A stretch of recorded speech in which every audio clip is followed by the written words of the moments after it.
আসসালামু আলাইকুম, কেমন আছেন সবাই? আশা করছি অনেক ভালো।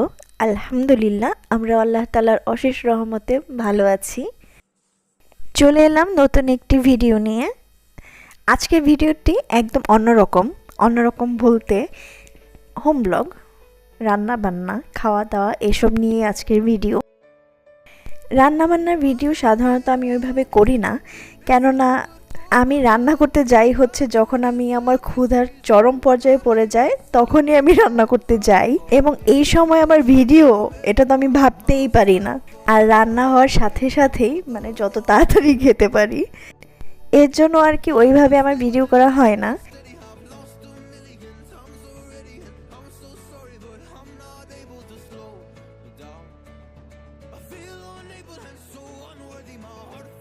জানি না কতটুকু ভালো লাগবে, আর কোনো ভুল ত্রুটি হয়ে থাকলে অবশ্যই ক্ষমা সুন্দর দৃষ্টিতে দেখবেন। এবং আমার যারা ভিউয়ার্স আছেন তারা অবশ্যই আমাকে সাজেস্ট করবেন যে কোন ক্যাটাগরির ভিডিওগুলো আপনারা আমার থেকে আশা করেন। আমি অবশ্যই চেষ্টা করব সেভাবেই আগাতে। চলুন তাহলে রান্না করতে করতে গল্প করা যাক। তা আজকে রান্না করছি হচ্ছে মুগ ডালের খিচুড়ি, না মুগ ডালের পোলাও। আসলে এটা সঠিক নামটা কি আমি নিজেও জানি না, কেননা খিচুড়ি বলতে তো আমরা জানি যে এখানে হলুদ দেওয়া হয়, মশলা দেওয়া হয়, আর পোলাও বলতে সাদা পোলাও। কিন্তু এটা হচ্ছে পোলাওয়ের চাল দিয়ে ডাল দিয়ে রান্না করব, কিন্তু খিচুড়ির মতো কোনো হলুদ মশলা দিব না।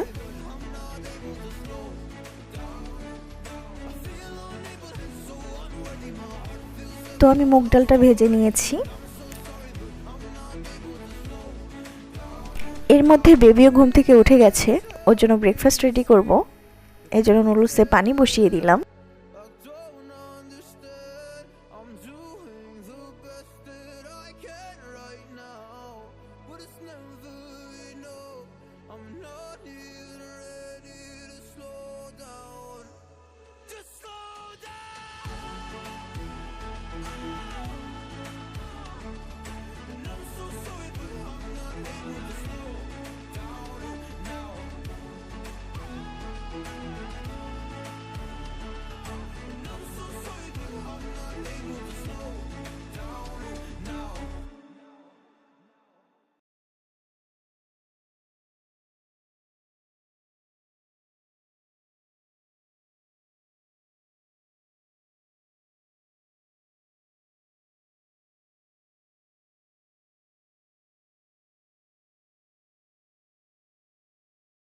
নুডলসটা যখন অলমোস্ট হয়ে যাবে তখন এর সাথে অ্যাড করে দিব ঘি। এতে নুডলসের স্বাদটাও বেড়ে যাবে, আর ঘিয়ের পুষ্টিগুণ সম্পর্কে তো আমাদের জানাই আছে।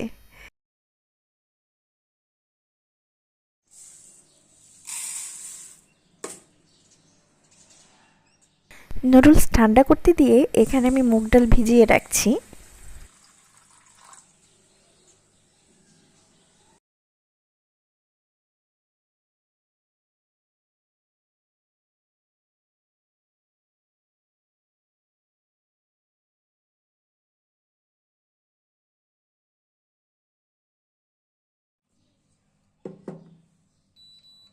প্রথমে চিকেন রান্না করব। আমি মনে করি রান্না জিনিসটা পুরোটাই ব্যক্তি নির্ভর, এক একজনের রান্নার স্টাইল এক এক রকম। যেমন আমি আজকে চিকেন রান্না করছি, এই চিকেনটাই অন্য কেউ অন্য যে কোনোভাবেই রান্না করতে পারে এবং তারটাও খুব বেশি সুস্বাদু হতে পারে। এটা আসলেই ব্যক্তি নির্ভর, কারো রান্নার সাথে কারো রান্নার স্টাইল মিলতে হবে বা এরকম কোনো কথা নেই, বা একভাবে রান্না করলেই যে সব কিছু টেস্টি হবে একই রকম, এরকমও কোনো কথা নেই। তো যাই হোক, আমি আজকে রান্না করব টমেটো দিয়ে চিকেন। জানি না এটা কার কার পছন্দ, কিন্তু আমার তো খুবই ভালো লাগে। বাসায় যদি টমেটো থাকে এবং আমি যদি সেদিন চিকেন রান্না করি, আমি অবশ্যই চিকেনে টমেটো দেওয়ার চেষ্টা করি। তো প্রথমে তেল গরম হওয়ার পর এলাচ, দারুচিনি, তেজপাতা দিয়ে দিলাম। এরপরেই দিলাম পেঁয়াজ। পেঁয়াজটা একটু ব্রাউনিশ হয়ে আসলে দিয়ে দিব আদা, রসুন, জিরা বাটা। তো এখানে একটা মজার ব্যাপার হচ্ছে, আমি সবসময় এই কাজটা করি, সেটা হচ্ছে ডিপ ফ্রিজ থেকে আগেই আমার আদা বাটারটা বের করে রাখতে মনে থাকে না, একদম লাস্ট মুহূর্তে এসে এই যে এখন যেমন ছুরি দিয়ে খুঁচিয়ে খুঁচিয়ে উঠাচ্ছি, এইরকমই করা হয়। আর এই যেমন বরফ হয়ে থাকে আর ছিটে ছিটে গায়ে আসে, আর সেই ভয়ে সাথে সাথে একটু লবণ দিয়ে দেই।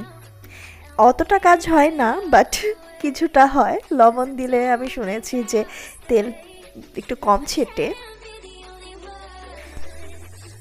দিয়ে দিচ্ছি কিছু কাঁচামরিচ। আমি সবসময় আদা বাটা দেওয়ার পরপরই কাঁচামরিচ দিই, কেননা কাঁচামরিচের গ্রান এবং আদা বাটার গ্রান একসাথে মিলে খুব সুন্দর একটা অ্যারোমা বের হয়, এবং আমার মনে হয় যে আদা বাটার যে কাঁচা একটা স্মেল আসে সেটা খুব তাড়াতাড়ি চলে যায়। এখন গুঁড়ো মশলা দিয়ে দিব। এখানে শুকনা মরিচ, হলুদ, ধনিয়া, কয়েক প্রকারের সস সব একসাথেই ভাঙানো, আর সাথে দিয়ে দিব সামান্য পরিমাণে পানি কষানোর জন্য।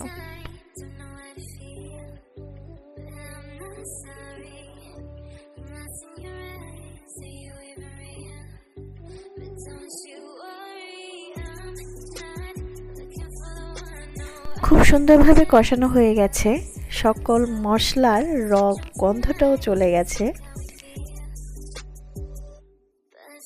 এখন দিয়ে দিব চিকেন।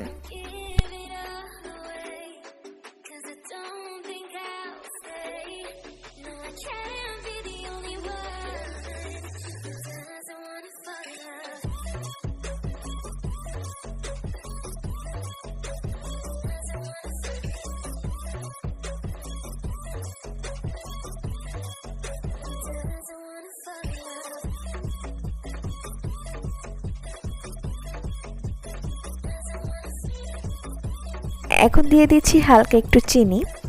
আমি যাই রান্না করি, চিকেন, বিফ, মাটন, আমি একটু চিনি দেওয়ার ট্রাই করি, কেননা আমার কাছে মনে হয় চিনি দিলে টেস্টটা আরেকটু বেড়ে যায়।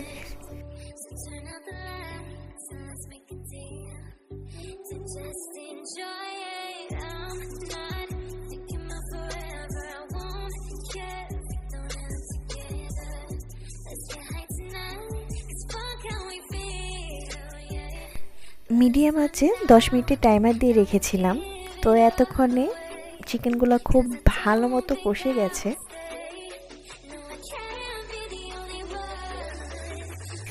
তো এখন পানি দিয়ে দিব, যতটুকু পর্যন্ত ঝোল রাখবো সেই অনুযায়ী পানি দিব।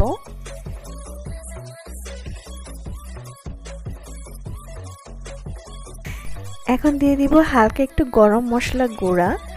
ইদানিং আমি গরম মশলাটা ইউজ করছি, আসলে ভালোই লাগে, গ্রানের সাথে সাথে তরকারির কালারটা অনেক ভালো আসে।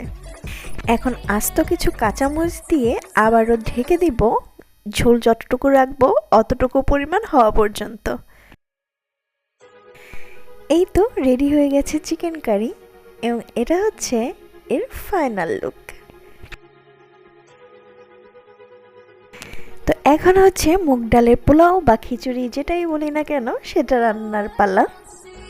তো পাত্রে তেল দিয়ে দিয়েছি, তেল গরম হওয়ার পর তেজপাতা, এলাচ, দারচিনি দিয়ে নিলাম। আজকে এটা রান্নার কারণ হচ্ছে যে আমার হঠাৎ করে খুব খিচুড়ি খেতে ইচ্ছে করছিল, কিন্তু আমি জানি যে যদি খিচুড়ি রান্না করি তাহলে বেবি সেটা খাবে না, এবং ওর জন্য আলাদা আবার আমাকে পোলাও বা অন্য কিছু রান্না করতে হবে, কেননা খিচুড়ির যে কালারটা হয় সেটা তো মনে করে যে অনেক ঝাল হয় এবং ওর ঝাল লাগবে। তাই ভাবলাম যে এটাই করে ফেলি, আমিও একটু খিচুড়ির স্বাদ পাবো আর ওরও কোনো প্রবলেম হবে না, ও খুব ভালো মতোই খেতে পারবে।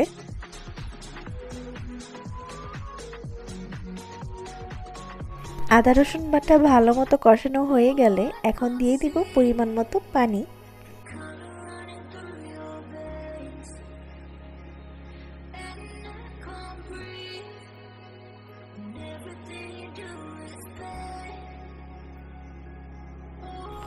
পানিতে বলক চলে আসলে দিয়ে দিচ্ছি চাল এবং ডাল।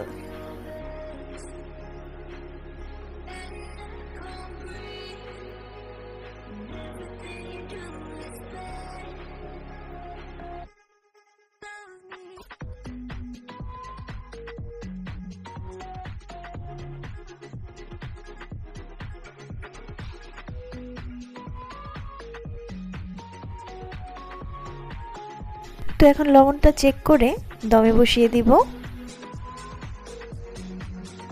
এটা ঢাকনাটা হঠাৎ করে স্ক্রু খুলে গেল, এর জন্য এইভাবেই ঢাকতে হচ্ছে। এখন একদম লো আছে 20 মিনিটের জন্য দমে বসিয়ে দিলাম।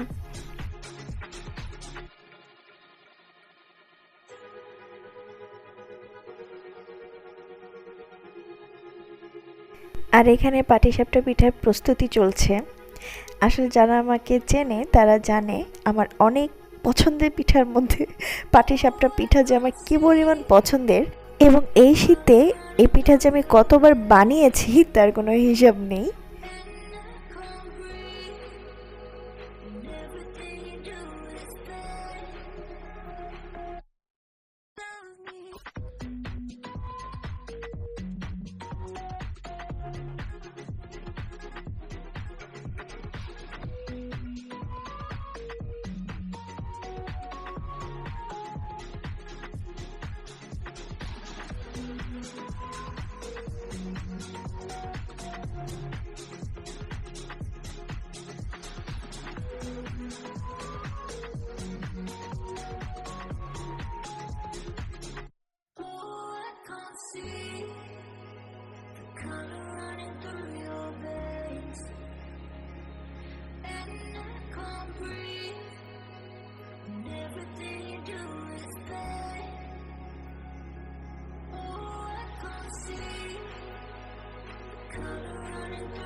তো 20 মিনিট হয়ে গেছে, এখন দেখার পালা কি অবস্থা।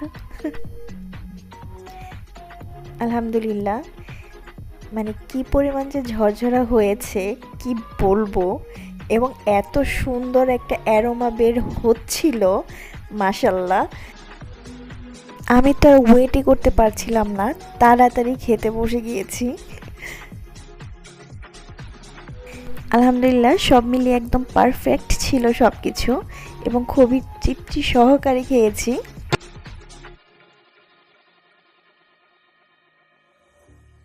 পরে হঠাৎ মনে পড়লো যে ফ্রিজে তো আচার আছে, মা দিয়েছিল জলপাইয়ের আচার, টক মিষ্টি ঝাল, খুবই সুস্বাদু একটা আচার। তো ওটা দিয়ে তো টেস্টটা আরও বেশি বেড়ে গেল। কিন্তু মজার ব্যাপার হচ্ছে এত সুস্বাদু খাবার খাচ্ছি কিন্তু এটার নামই জানি না। আপনাদের ওইদিকে যদি এই খাবারের প্রচলন থেকে থাকে এবং কেউ যদি এর নাম জানেন অবশ্যই আমাকে জানাবেন। আর এদিকে যে বেবি এসে পড়ছে, এখন ওই যে ঢং শুরু হবে খাওয়া নিয়ে, এখন তার ঢং দেখবো আর খাওয়াবো। তো এই ছিল আজকের ভিডিও। সবাই ভালো থাকবেন, সুস্থ থাকবেন, আমাদের জন্য দোয়া করবেন, এবং যারা কিনা আমার চ্যানেলটা এখনো সাবস্ক্রাইব করেননি সাবস্ক্রাইব করার অনুরোধ রইল। দেখা হবে পরবর্তী কোনো একটা ভিডিওতে। আসসালামু আলাইকুম।